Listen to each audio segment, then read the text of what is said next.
Good morning, students. Today we are going to study poem 1, My Mother at 66 by Kamla Das. It's part 1. Now, I must tell you about this poem that this poem just shows the complexity of human relations. Here, the poetess Kamla Das is returning. The poet has gone to meet her mother and is now driving back to the airport.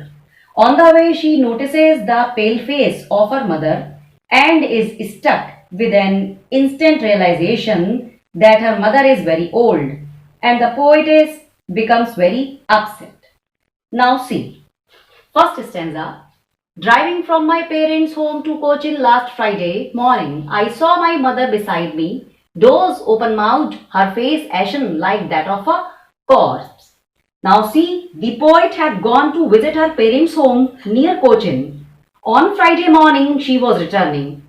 On her way to the airport, she noticed her mother sleeping beside her in the car, and her mouth was open. Her face was pale and lifeless, pale ashen like that of a corpse. Now see, she says that her face was pale and lifeless, just like a corpse's dead body.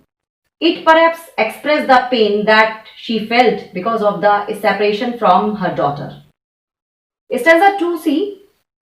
All realized with pain that she was as old as she looked out at young trees sprinting, the married children spilling out of their homes. Now, the poet was alarmed by the sudden realization that old age has come to her mother. It was a reality that she found hard to accept, and the poet was pained to see her mother's colorless, pale face.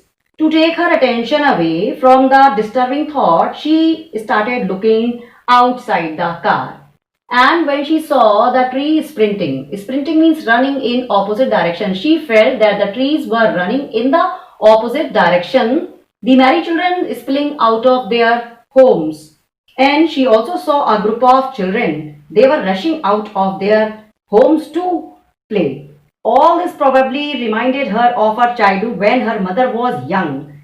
The young sprinting trees represented how fast time has flown by. The children represented youth, which was full of life and energy. Both the young trees and children presented a sharp contrast to the mother sitting beside her. Thank you.